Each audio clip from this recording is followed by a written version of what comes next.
ആഗ്രഹത്തോടെ നമ്മളിപ്പോൾ ഉഹുദ് രണാങ്കണത്തിലാണുള്ളത്. ഇത് മൊത്തം ജബൽ ഉഹുദാണ്. നമ്മൾ വരുമ്പോൾ കാണുന്ന മല ഇവിടുന്ന് വെച്ചിരിക്കുന്നത് കാണില്ല. വരുമ്പോൾ ഞങ്ങൾ മലയാളം ഉണ്ടല്ലോ, അതെല്ലാം ഉഹുദ് മലയാണ്. 6000 ചതുരശ്ര മീറ്റർ ഉഹുദ് മല. വരുമ്പോൾ ഡ്രൈവർ പറഞ്ഞല്ല, നബി സ്വല്ലല്ലാഹു അലൈഹി വസല്ലം പറയാണ്, നമ്മൾ ഉഹുദിനെ സ്നേഹിക്കുന്നു, ഉഹുദ് നമ്മെ സ്നേഹിക്കുന്നു. ഉഹുദ് മല നാളെ സ്വർഗത്തിന്റെ ഒരു കവാടത്തിൽ 8 കവാടത്തിൽ ഒരു കവാടമാണ്. ഉഹുദ് മലന്റെ മുകളിൽ നബി സല്ലല്ലാഹു അലൈഹി വസല്ലമയും സിദ്ദീഖ് എന്നവരും ഉമർ ഇബ്നു ഖത്താബ് റളിയല്ലാഹു അൻഹു ഒക്കെ കയറി വറക്കാൻ തുടങ്ങി. നബി സല്ലല്ലാഹു അലൈഹി വസല്ലം പറഞ്ഞു, ഉസ്കുത് യാ ജബൽ, ഉസ്കുത് യാ ഉഹുദ്, ശാന്തമാകണം.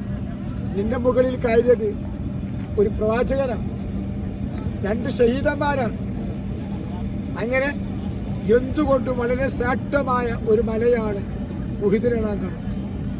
ഇതിന് മറ്റൊരു പേര് കൂടിയുണ്ട്, മഷ്ഹദ് ഹംസ. ഹംസത്ത് എന്നവർ ഷഹീദായത്.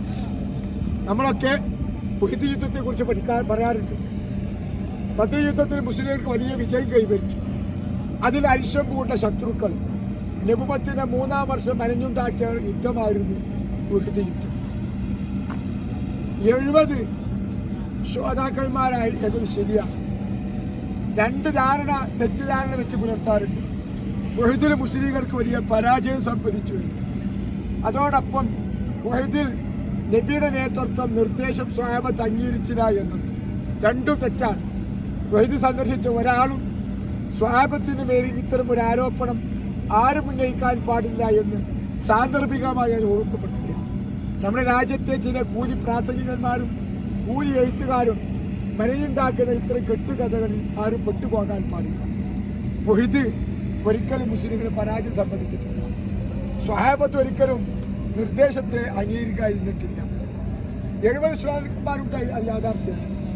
ആ 70 ശ്രോതാക്കന്മാരെ കൊണ്ട് ധന്യമായ മക്ബർ ശ്രോതയാണ് ഉഹുദ് ശ്രോതായുടെ മക്ബറയാണ്. 70-ൽ 66 അൻസാറുകളാണ്, 4 മുഹാജിറുകളാണ്. 4 മുഹാജിർ ശ്രേഷ്ഠനായ മുസ്ലിമിന്റെ എളാപ്പയായ ഹംസത്ത് എന്ന പ്രഭുണ്ട്. നമുക്കൊക്കെ അറിയാം, ഹിന്ദ് എന്ന പെണ്ണ് അവരുടെ കരൾ കടിച്ചു കിട്ടിയ സംഭവത്തിന് സാക്ഷ്യം വഹിച്ച സ്ഥലമാണ്. മുത്തുനബിയുടെ മുൻപല്ല് പൊട്ടിയ താറ്റിന് സാക്ഷ്യം വഹിച്ച സ്ഥലമാണ്. മുത്തുനബി വഫാത്തായി ഷഹീദായി കൊല്ലപ്പെട്ടു എന്ന് ശത്രുക്കൾ പ്രചരിപ്പിച്ച സ്ഥലമാണ്. 66 അൻസാറുകളും 4 മുഹാജിറുമാണ്. 66 അൻസാറിൽ ഒന്ന് ഹംസത്തുൽ ഖുർആൻ റളിയല്ലാഹു അൻഹു, മറ്റൊന്ന് ശമ്മാസ് ഇബ്നു ഉസ്മാൻ റളിയല്ലാഹു അൻഹു, മറ്റൊന്ന് അബ്ദുല്ലാഹി ഇബ്നു ജഹ്ഷ് റളിയല്ലാഹു അൻഹു. വേറെ ഒന്നാണ് മുത്തുനബിയുടെ സാദൃശ്യ മുഖമുള്ള മദീനയിലേക്ക് ആദ്യമായി പ്രബോധനത്തിനായി അള്ളാഹു മുത്തുനബി നിയോഗിച്ച ബഹുമാനപ്പെട്ട മുസ്അബ് ഇബ്നു ഉമൈർ റളിയല്ലാഹു അൻഹു. ഈ 4 മുഹാജിറും 66 അൻസാറും അങ്ങനെ 70 ശ്രോതാക്കന്മാരുടെ മക്ബറയിലേക്കാണ് ഇപ്പോൾ നമ്മൾ പോകുന്നത്.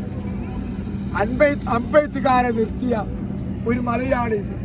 അതുകൊണ്ട് ആ മലയുടെ പേരാണ് ജബൽ റുമാത്ത്, അമ്പെയ്ത്ത് മല, ജബൽ റുമാത്ത്. നബി സല്ലല്ലാഹു അലൈഹി വസല്ലം അമ്പെയ്ത്തുകാരെ അവിടെ നിർത്തിയിരുന്നു. എന്തിനാണ്? ശത്രുക്കളെ അറ്റാക്കിന് ശ്രദ്ധിക്കാൻ.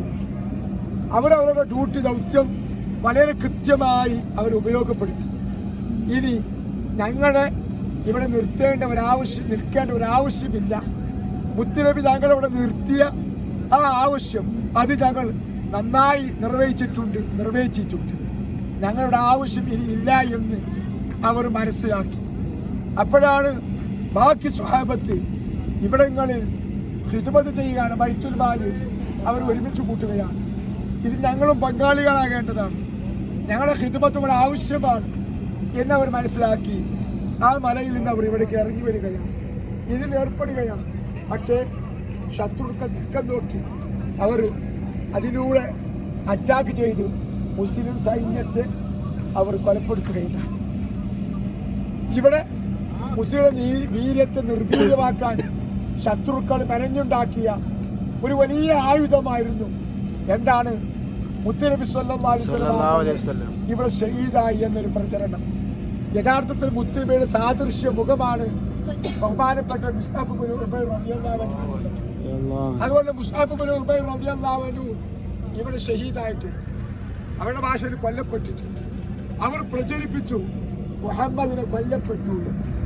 ഇത് സ്വഹാബത്തിനെ വല്ലാതെ തളർത്തി. ഞങ്ങളുടെ എല്ലാമായ മുത്തുനബി ഈ യുദ്ധത്തിൽ ഷഹീദായല്ലോ എന്നവർ നോക്കുമ്പോൾ സാക്ഷാൽ മുത്തുനബി സ്വല്ലല്ലാഹു അലൈഹി വസല്ലം ഷഹീദായിട്ടില്ല. അവിടുത്തെ മുൻപല്ലി പൊട്ടി ശരിയാണ്, അതിപ്പോൾ സാക്ഷ്യം വഹിച്ചിട്ടുണ്ടെങ്കിലും ഷഹീദായത് ഉമർ റളിയല്ലാഹു അൻഹു ആണ്. ഇത് ശത്രുക്കൾ മുതലെടുത്തു. അതല്ലാതെ മുസ്ലിങ്ങൾക്ക് പരാജയം സംഭവിക്കുകയോ അതല്ലെങ്കിൽ നിർദ്ദേശത്തെ മാനിക്കാതിരിക്കുകയോ ചെയ്തിട്ടില്ലെന്ന് ഓർമ്മപ്പെടുത്തിക്കൊണ്ട് ശബ്ദമില്ലാത്തുകൊണ്ട് ഞാൻ വിശദീകരിക്കുന്നില്ല. ആ ഉഹിദിന്റെ രണാങ്കണത്തിലാണ് നമ്മളുള്ളത്. അല്ലാഹു തആല നമുക്ക് എല്ലാവിധ ഖൈറും ബർക്കത്തും പ്രദാനം ചെയ്യട്ടെ. നാളെ പരലോകത്ത് ഇവരോടൊത്ത് സ്വർഗപ്രവേശനം അല്ലാഹു നൽകി അനുഗ്രഹിക്കട്ടെ. ഇവിടെ എല്ലാ പൊരുത്തും അല്ലാഹു നമുക്കും നമ്മുടെ കുടുംബത്തിൽ നൽകി അനുഗ്രഹിക്കട്ടെ.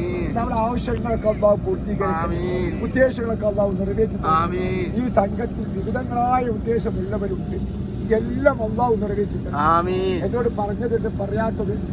ഓരോരുത്തരുടെയും ഉദ്ദേശം വിസിറ്റ് ഇരുവന്ന് ജോലി നോക്കുന്നവരുണ്ട്, വിസ മാറാൻ ആഗ്രഹിക്കുന്നവരുണ്ട്, പഠനവുമായി ബന്ധപ്പെട്ട വിദ്യാർത്ഥികളുണ്ട്, അതേപോലെ തന്നെ നാട്ടിൽ പോയി വീട് പണിയാനും സ്ഥലം വാങ്ങാനും ഒക്കെ ഉദ്ദേശിച്ചവരുണ്ട്, വിവാഹത്തിന് ആഗ്രഹിച്ചവരുണ്ട്, ജോലിയിൽ പ്രമോഷൻ ആഗ്രഹിക്കുന്നവരുണ്ട്, വിവിധങ്ങളായ രോഗങ്ങൾ കൊണ്ട് വിഷമിക്കുന്നവരുണ്ട്.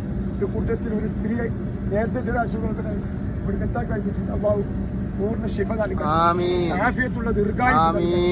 അങ്ങനെ എല്ലാ ഉദ്ദേശവും റബ്ബിനറിയാം. സമയമില്ലാത്ത കൊണ്ട് ദുആ ചെയ്യുന്നുണ്ട്. എല്ലാം റബ്ബ് ഹാസിലാക്കി തരട്ടെ. ആമീൻ യാ റബ്ബൽ ആലമീൻ. നമ്മളെല്ലാവരും പോയിട്ട് എന്താകാണ്